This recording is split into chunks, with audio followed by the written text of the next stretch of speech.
Chapter 4. Fernand.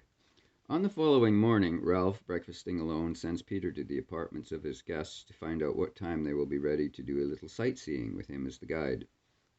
He himself, in the habit of rising at an early hour, has not expected to see either Alice or her father much before noon, and it is a decided surprise to him to see the latter enter the room a moment after Peter has gone on his errand. "I see that you too like to get up with the birds," says the scientist after they have exchanged morning greetings. "And Alice also when she is at home, but the journey and our exciting day following it have tired her. I shall just have a bite to eat with you, if you will permit me, and then I will be off to keep an appointment with one of the chief engineers of the tube." "Then you will be unable to accompany us on our tour of the city?" "Yes, but don't let that interfere with your plans. I know that Alice will be safe with you," smiles the father, "and I dare say you young people can get along very well without me." "I'm sorry," replies Ralph, but in his heart he could not but rejoice that he was to spend the day alone with Alice, who a few short hours had so captivated him. Perhaps something of this showed in his face, for James 212B422 smiles to himself. Peter returns, and presently Ralph and James are seated together at the table. They converse in a more or less desultory manner until just before the end of the meal, when Alice's father, laying down his napkin, says, "Before I leave you, I have a request to make, a strange one, you may think." He hesitates. "A short time ago I said that I felt that Alice would be safe in your care. I had a special reason for making the remark. The fact is, I'm a little worried about her. A young man by name Fernand 610 has been making rather a nuisance of himself lately. He has asked her to marry him a number of times, and she has refused, and he has begun to force his attentions on her in a manner which savors something of persecution. In fact, he has gone so far 4 days ago as to threaten her. Exactly what passed between them I do not know, but I know that, although she's treated the matter lightly at the time, she is frightened. I have an impression that he may try to kidnap her if she does not accept him, and though in these enlightened days such a thing seems ridiculous, well, the affair makes me a little nervous myself.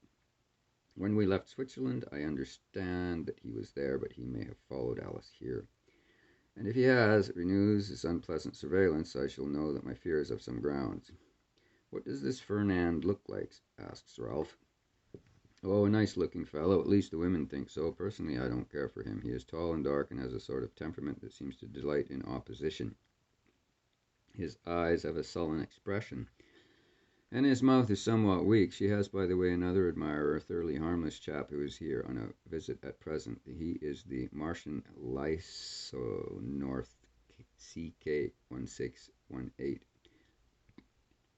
and he is really hopelessly infatuated, but being, as I say, a very decent chap who respects the law against marriage between the Martians and terrestrials, he has never annoyed her in any way. On the other hand, they are very good friends, and I doubt very much whether she even suspects that he has any other feelings for her than that of a devoted friend."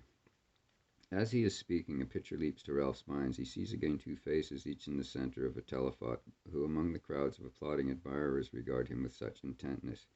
If these were the two men who cared for Alice, each in his own way, it was not surprising that they had displayed more than a passing interest in the man who had rescued her from what seemed to be a certain death, and who was a possible rival.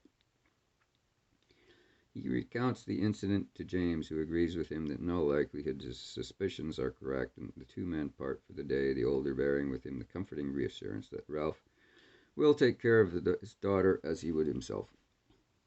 It is nearing 11 when Alice appears, bright-eyed after her long rest. She laughingly apologizes for being so late, and they set out at once. "You know," he says before they start, "we New Yorkers are strange birds. We only like our city when we are far away from it, or when we can take some stranger about to show him or her the marvels of the town. As a matter of fact, the real dyed-in-the-wool New Yorker hates the town and only stays in it because it has cast a spell over him which he cannot escape."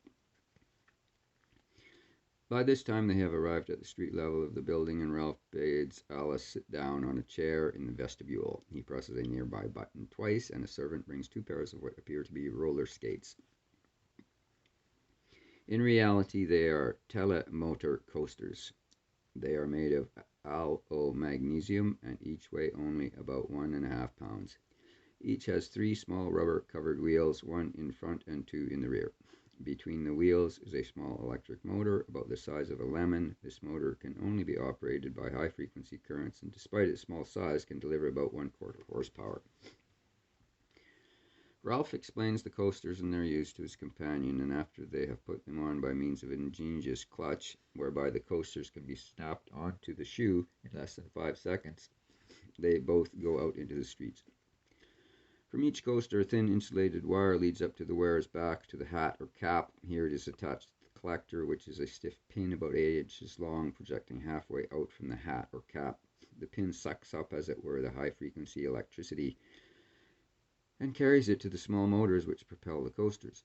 To control the speed of the motor, one simply lifts up the front part of the coaster. This not only cuts off the current, but automatically brakes the 2 rear wheels. When the two roll out into the streets, Alice at once remarks upon the splendid condition of the roads. You see, the scientist explains, for centuries the city has had to content itself with temporary pavements until about 50 years ago it woke up and covered every street with stelonium. You will notice that there are no cracks or fissures. Stelonium won't rust and is 10 times as strong as steel. We now make our streets by putting down large slabs of the metal 6 inches thick. After they are in place, we weld them together electrically, and the result is a perfect street composed of a uniform sheet of metal without cracks or breaks. No dirt or germs can collect. The side walls are made in the same manner. As a matter of fact, the telemotor coasters would not be possible were it not for the metallic streets. The flat springs which trail on the street between the 2 rear wheels must make continuous contact with the metal ground, else the current cannot flow. But where does the current come from? Asked the girl. You have perhaps noticed already the white slender posts at the edge of the sidewalk, and on their tops umbrella-like insulators which carry a thick spiked wire. This wire, as you see, is about 15 feet above the curb and carries the high-frequency current which not only supplies our coasters with power by way of our needle collectors, but also propels all the vehicles which you see gliding so noiselessly. They are well underway and roll along at a speed of about 20 miles an hour. They pass thousands of citizens, all coasting at high speeds. There is no noise but the peculiar hum produced by the thousands of motors, a sound which is in no way annoying. Each sidewalk is divided into 2 parts. On the outside, only people going in one direction. On the inside, only people going in the opposite direction. Collisions, therefore, are impossible. If a person rolling on the outside wishes to enter a store, it is necessary to go to the end of the block and then turn to the left, which brings him on the inside of the sidewalk, where he can roll up to his destination. Of course, this is only necessary when the sidewalk is crowded. Nothing prevents one crossing it if but few people are on the block. The trolley car has long since become obsolete, as well as the gasoline-driven automobile. Only electromobiles carrying either passengers or freight are to be seen. Each vehicle is equipped with a short collector mass by means of which the electrical energy is conveyed to the motors. The wheels of all vehicles are rubber covered. This accomplishes 2 purposes: one, to insulate the vehicle from the metallic street, the other to minimize the noise to the greatest extent. Although Alice has had a good scientific training, some of the wonders of New York amaze her, and she, as strangers have done for centuries, asks questions continuously, while her companion eagerly explains everything with a pleasure peculiar to the New Yorker loving his town. What are those strange spiral wire affairs hanging high over all street crossings? Those illuminate our streets at night. The iridium wire spirals about 10 meters in diameter, hanging 40 meters up in the air at the intersection of all the streets. This evening you will see how the entire spiral will glow in a pure white light which is absolutely cold. The wire throws out the light, and after sundown you will find that the streets will be almost as light as they are now. Each spiral furnishes over 1/2 million candle power. Consequently, one is needed only where streets intersect, except on very long blocks where a smaller spiral is hung in the middle. Presently, while crossing a large square, they pass Meteoro Tower, number 26 of the 7th District, and Ralph at once launches off into praise of it. While you of other countries have a good weather service, we in New York boast of having the finest climate of any town on the face of the globe. As you may imagine, our weather engineers always have difficult work owing to the particular shape of the city, geographically as well as physically. The tall spires and buildings make the work exceptionally hard, as the air currents are extremely erratic over the city and very hard to control. We now have 68 Meteoro towers, all of various power in consolidated New York. These are scattered over a radius of 90 miles from the city governor's building and control the weather as well as the temperature of New York's 200 million inhabitants. You may look at the thermometer at any time during the year and you will find it invariably points at 50 units, 72 degrees Fahrenheit. There is never an excess of humidity in our air, and life is made enjoyable for the hard-working city dweller thanks to our well-trained weather engineer corps. During the daytime, rain or snow is unheard of. There is continuous sunshine during the 365 days of the year. Between 2 and 3 each morning, it rains for exactly 1 hour. This is done to freshen the air and to carry the dust away. It is the only rain New York ever gets, and it seems to be sufficient for all purposes. When it nears noon, Ralph escorts his companion to a luxurious eating place, which across its entrance bears the name Scientific Cafe. This is one of our best restaurants, and I think you will prefer it to the old-fashioned masticating places. As they enter, a deliciously perfumed yet invigorating fragrance greets them. They proceed at once to the appetizer, which is a large room hermetically closed in, which sits several hundred people reading or talking. The two sit down on leather-upholstered chairs and look at the humorous daily magazine, which is projected upon a white wall. The pages of the magazine change from time to time. They have been in the room but a few minutes when Alice explains, "I am ravenously hungry, and I was not hungry at all when we entered. What kind of a trick is this?" "This is the appetizer," Ralph explains laughingly. "The air in here is invigorating, being charged with several harmless gases for the purpose of giving you an appetite before you eat, hence its name." Both then proceed to the main eating saloon, which is beautifully decorated in white and gold. There are no attendants and no waiters, and the saloon is very quiet except for a muffled far-off murmuring music. They sit down at a table on which are mounted complicated silver boards with odd buttons and pushes and slides. There is such a board for each patron. From the top of the board, a flexible tube hangs down to which one fastens a silver mouthpiece that one takes out of a disinfecting solution attached to the board. The bill of fare is engraved in the board, and there is a pointer which one moves up and down the various food items and stops in front of the one selected. The silver mouthpiece is then placed in the mouth, and one presses a red button. The liquid food which one selects will then begin to flow into the mouth. Its rate of speed controlled by the red button. If spices, salt, and pepper are wanted, there is a button for each one, which merely has to be pressed till the food is as palatable as wanted. Another button controls the temperature of the food. Meats, vegetables, and other eatables are all liquefied and are prepared with utmost skill to make them palatable. When changed from one load to another, the flexible tube, including the mouthpiece, are rinsed out with hot water, and the water does not flow out of the mouthpiece. The opening of the latter closes automatically during the rinsing and opens as soon as the process is terminated. While eating, they recline in the comfortable upholstered leather armchair. They do not have to use knife and fork, as is the custom in former centuries. Eating has become a pleasure. "Do you know," says Ralph, "it took people a long time to accept the scientific restaurants. At first they did not succeed. Humanity has been masticating for thousands of years, and it is hard to overcome the inherited habit." However, people soon find out that scientific foods prepared in a palatable manner in liquid form are not only far more digestible, but better for the stomach.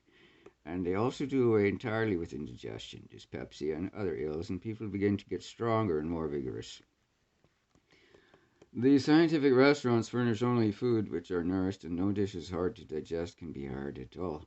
Therein lies the success of the new idea.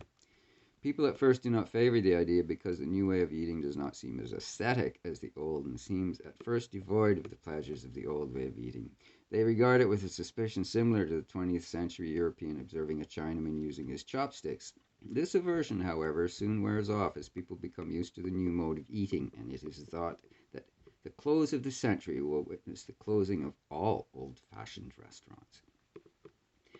You will notice, however, that the liquid scientific foods are not absolutely liquid. Some of them, especially, have been prepared in such a manner that slight mastication is always necessary. This naturally does away with the monotony of swallowing liquids all the time and makes the food more desirable. After the luncheon, Ralph and Alice roll uptown, the former explaining the various sights as they progress. At Broadway and 389th Street, in a large square, a petrified animal stands upon a pedestal. The girl approaches and reads the inscription hewn in the stone. Pete, the last horse in harness in the streets of New York, died on this spot, June 19th, 2096 AD. The poor thing, she says. It looks so pitiful, doesn't it? To think that once the poor dumb animals were made to labour. It is much better nowadays with electricity doing all the work. Ralph smiles at this very feminine remark. It is like her, he thinks tenderly, to feel sympathy for even this former beast of burden. Good on her. As they turn to leave the pedestal, the girl makes an involuntary shrinking movement towards him. He looks up and sees advancing towards them on telemotor coasters a tall, dark man, a little younger than himself. The newcomer ignores Ralph utterly, rolls up to Alice. So you're enjoying the sights of New York, he says. Oh, yes, I was enjoying them very much. He bites his lower lip in an annoyed fashion, and a dull flash mounts to his hair. I told you I'd follow you if you ran away, he said in a lower tone. Ralph, unable to catch the words, but reading a menace in the fellow's look, steps forward. Alice turns to him eagerly and puts a hand on his arm. What is next on our program, Ralph? She asks in a clear voice, while at the same time she presses his wrist with her fingers as a signal for him to go on. As if Fernand had not existed, she moves away, her hand still on Ralph's arm. Please, please, she murmurs, as he would have turned back. That fellow needs his head punched, mutters Ralph savagely. Don't make a scene, I just couldn't bear it, she pleads. Looking down at her, he sees that she is on the verge of tears. I'm sorry. I'm so ashamed. What must you think? That I should go back and knock his head off, says Ralph. But if you ask me not to, I won't. I suppose that was Fernand? She looks at him in astonishment. Do you know him? Your father told me. Oh, father shouldn't have done that, but I suppose he was afraid of a meeting like this sort. How long has he been following you around? Oh, for ages, it seems. Really, about a year. I never liked him, but lately he's been perfectly horrid, and acts in such a threatening way. You saw him. I can't see why he should take the trouble to annoy anyone who loathes him as I do. But let's forget it. We have such a wonderful day that I do not want to spoil it. And then timidly, with downcast eyes, I called you Ralph. You must have thought me very forward, but I wanted him to think. She stops suddenly and in confusion, and then her natural gaiety comes to her rescue. Heavens, the more I say, the worse I make it, don't I? It sounds fine to me, Ralph says, falling in with her mood. I hope you will always call me that. And laughing together, they roll on. End of chapter 4.